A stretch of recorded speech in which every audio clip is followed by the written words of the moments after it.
जैसा कि last episode में हमने देखा कि वो सभी वॉरियर्स फैंग पर अटैक कर रहे थे और फैंग उनके अटैक से बचने की कोशिश कर रहा होता है, पर वो सभी वॉरियर्स तादाद में बहुत ही ज्यादा थे, इसलिए फैंग उनका सामना नहीं कर पा रहा था और उनसे बचकर भागने लगता है। पर वो वॉरियर्स फैंग का पीछा नहीं छोड़ते और उसका पीछा करने लगते हैं। तो ये देखकर फैंग अपनी स्पीड को बढ़ा देता है, पर फिर भी वो वॉरियर उसका पीछा नहीं छोड़ते और एक ऐसा मूवमेंट आता है जब वो सभी वॉरियर्स फैंग को चारों तरफ से पकड़ लेते हैं और उसको अपने वैनम में कवर करने लगते हैं। फैंग अपनी फिजिकल स्ट्रेंथ को यूज करते हुए अपने आप को उनसे छुड़ाने की बहुत कोशिश करता है, पर नहीं छुड़ा पाता, इसलिए फैंग अपनी लाइटनिंग पावर को यूज करता है और उन सभी वॉरियर्स को एक बहुत ही जोरदार झटका देता है, जिससे वो सभी वॉरियर्स पीछे जाके गिरते हैं। इस मौके का फायदा उठाकर फैंग वहां से भाग जाता है और अपनी हेवनली फॉरबिडन शटल की स्पीड को भी बढ़ा देता है और भागते भागते फैंग फिर से 9 टनल्स के सामने आ जाता है। तो उन 9 टनल्स को देखकर फैंग भी सोच में पड़ जाता है कि अब मैं किस में जाऊं। फैंग अभी ये सोच ही रहा होता है कि तभी वहां पर एक ट्रैप एक्टिवेट हो जाता है और वो फैंग को एक बॉक्स में कैद कर लेता है। फैंग उस बॉक्स से बाहर निकलने की कोशिश करता है, पर वो बॉक्स एक इल्यूजन होता है। जैसे ही फैंग उस बॉक्स को टच करता है तो वहां पर बहुत सारे फैंग के डुप्लीकेट्स बन जाते हैं। फैंग उन सब को देखकर बहुत ही हैरान हो रहा होता है कि तभी हम देखते हैं फैंग वापस से उसी बॉक्स में आ जाता है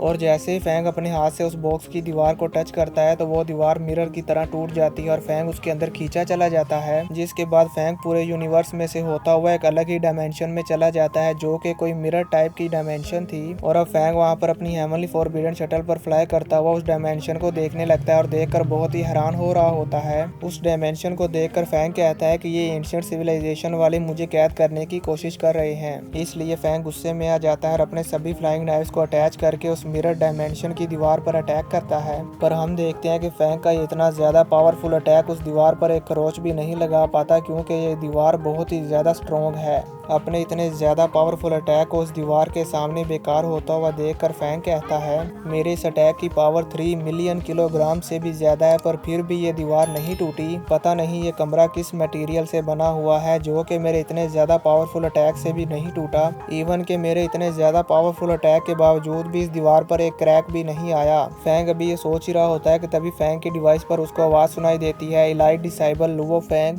आपका इलाइट चैनल का डेथ मिशन अब ऑफिशियली स्टार्ट हो गया है। ये सुनकर फैंग उस रूम को बहुत ही ध्यान से देखने लगता है और अपने आसपास की जगह को चेक करने लगता है और कहता है कि ये तो एक सीक्रेट रूम है। तभी वहाँ की दीवार पर कुछ एंशिएंट सिविलाइजेशन की लैंग्वेज में लिखा हुआ आता है, तो फैंग का वो ट्रांसलेटर उसे ट्रांसलेट करके बताता है, ये मेंटल मास्टर के 312 बेसिक सीक्रेट्स हैं जो कि मास्टर इंग्रेव ने लिखे हुए हैं। अगर आप इन सभी बेसिक सीक्रेट्स को समझ पाएं और इन्हें सोल्व कर पाएं तो फिर आपको इस सीक्रेट रूम से बाहर जाने का एक मौका मिलेगा। ये सुनकर फैंग कहता है कि ये 312 टाइप के बेसिक्स हैं, पर ये मास्टर इनग्रेव कौन है जिसने ये सब कुछ लिखा है? मुझे इसका पता लगाने के लिए इस सीक्रेट रूम की सारी बेसिक्स को समझना होगा। तभी फैंग को उस रूम में एक आवाज़ सुनाई देती है जो कि फैंग का टेस्ट ले रही है। वो आवाज़ फैंग से कहती है कि आपके इस डेथ मिशन की ये रिक्वायरमेंट्स हैं जो मैं आपको बताने जा रही हूँ। आपको ये सीक्रेट रूम का डेथ मिशन 3 ईयर्स में सोल्व करना होगा, यानी कि आपके पास 3 साल की टाइम लिमिट है और इन 3 सालों तक आपको यहाँ पर जिंदा रहने के लिए सारे रिसोर्सेज दिए जाएंगे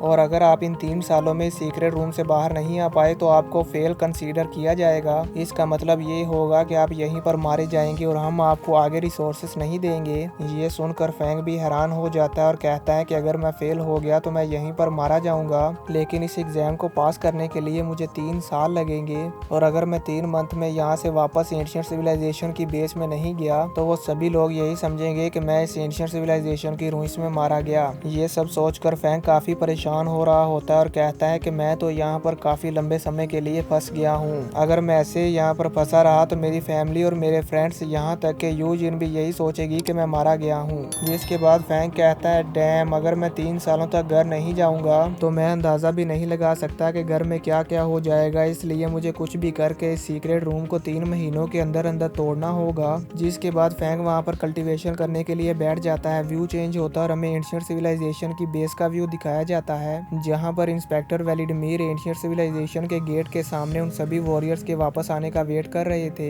तभी हम देखते हैं कि थोड़ी ही देर बाद वो गेट ओपन हो जाता है और उसमें से एक वॉरियर बाहर आता है, जिसे देखकर वहां पर मौजूद वो पूरा स्टाफ तालियां बजाने लगता है, क्योंकि वो पहला वॉरियर है जो कि इस एंशिएंट सिविलाइजेशन के टेस्ट को पास करके वापस आया है। और वहां पर मौजूद वो स्टाफ उस वॉरियर को देखकर बहुत ही खुश होते हैं। जिसके बाद हमें फिर से फैंग का व्यू दिखाया जाता है जो कि कल्टीवेट कर रहा होता है और यहाँ पर हम देखते हैं कि फैंग ने काफी इंप्रूवमेंट कर ली थी, क्योंकि अब वो काफी सारे फ्लाइंग नाइफ्स को कंट्रोल कर पा रहा था। तो अब फैंग कल्टीवेशन कल्टीवेशन करते करते सोचता है कि ये 312 टाइप्स की बेसिक्स बहुत ही ज़्यादा अमेजिंग है। मैंने इसको 1 महीने से भी ज़्यादा प्रैक्टिस करा है और इससे मुझे काफ़ी इंप्रूवमेंट मिली है। पहले मैं अपने 6 फ्लाइंग नाइफ्स को कंट्रोल कर सकता था और अब मैं 7 फ्लाइंग नाइफ्स को कंट्रोल कर पा रहा हूँ और इस बार मैंने अपना ब्रेक थ्रू 5 दिनों में ही कर लिया है। अगर मैं इसी स्पीड के साथ आगे बढ़ता रहा तो फिर तो मैं 3 मंथ में बहुत ही ज़्यादा कल्टीवेट कर लूँगा। जिसके बाद फैंग वहाँ पर फिर से कल्टीवेशन करने लगता है और साथ ही साथ हमें वहाँ पर स्क्रीन पर उन सभी वॉरियर्स के नेम दिखाए जा रहे होते हैं जो कि एंशिएंट सिविलाइजेशन के अंदर एग्जाम देने के लिए गए थे और इनमें से जो वॉरियर वहाँ पर डेड हो गया है उन सभी वॉरियर्स के नेम के नीचे लिखा हुआ आ रहा होता है कि ये वॉरियर अपने एग्जाम के टाइम में मारा गया है। जिसके बाद हम देखते हैं कि ऐसे ही डे बाय डे टाइम गुजरता रहता है और फैंग वहाँ पर कल्टीवेशन करता रहता है और ऐसे ही देखते देखते 2.5 महीने हो जाते हैं और कोई भी वॉरियर उस एग्जाम को पूरा करके वापस नहीं आया होता,